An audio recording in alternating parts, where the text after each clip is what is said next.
Welcome to the 2024 Economic Preparation and Depression channel. I'm your host, Tony. Thank you for joining me on this Thursday, August 15th, 2024 edition. Please be sure to subscribe to this channel to get the latest notifications of when the next video will drop, and I thank you for your support.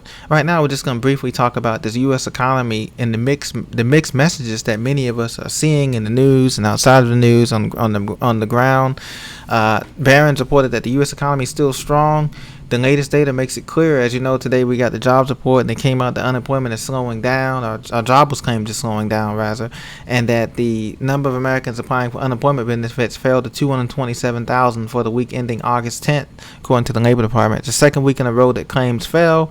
It represented the lowest level since early July, and so the total was below both the 33,000 claims economists polled and expected to see, and also the 234,000 level. So, hey, the initial jobless claims are falling, but we still have continuing jobless claims that are going on. And we also have a chance that, of course, there's more than 50% chance now that the rate cut by the Federal Reserve Bank in September will happen. But it's just interesting because you have all of this going on. At the same time, you have food, gas, utilities, transportation prices going up, and you also have a stagnation in the housing market. There's not too many houses used to be flying off the shelves, especially for initial houses and rental houses, and now we still see a slowdown in that too as well. So we're wondering what's going on here in terms of American spending, but apparently things are going pretty well. So, you know, one in three economists expect that recession over the next year. That means in 2025 here, according to some reports on Yahoo Finance. They said the Federal Reserve Bank should have cut rates months ago. They should have been cutting rates all the way down months ago, 2 years ago, instead of waiting now. And now we have a situation where one in three economists believe there's a chance of a recession at some point over the next year. So we have that into play.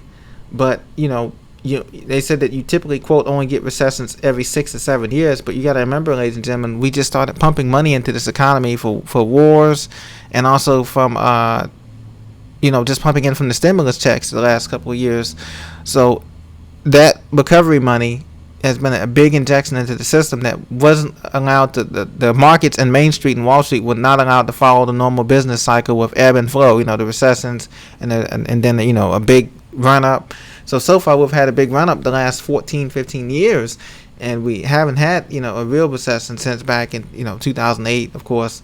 But now that's going to be changing here. As you can see, these people, the senior economists are saying that, hey, we still have a 1/3 chance of recession, even though things look a little bit rosy right now, at least according to the official reports.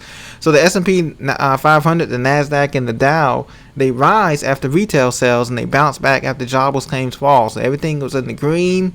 Everything looks good.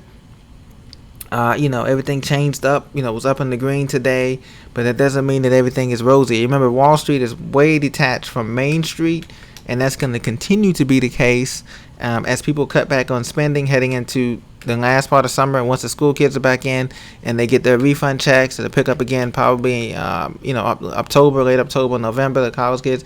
And after that, it's a slowdown into the holidays. So this is what they're looking at. And so they'll make the rate cut. And I don't think the rate cut is going to be that much, because right now they're saying that the Federal Reserve Bank probably going to give only a 25 basis point rate cut. So it's not like it's going to be a 50 or 75 or even a full point basis cut.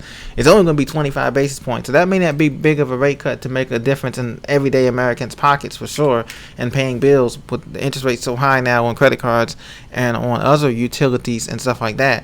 But we'll see. We'll see what happens.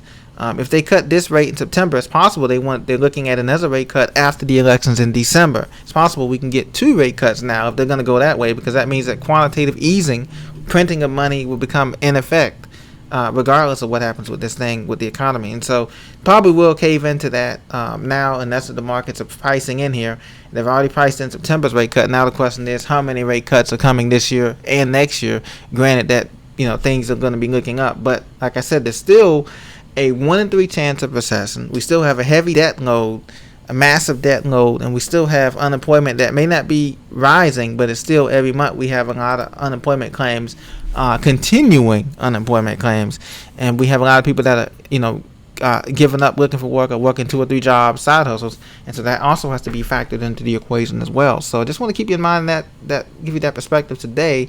Please be sure to subscribe. Thank you for your support, and I'll see you in the next video. God bless.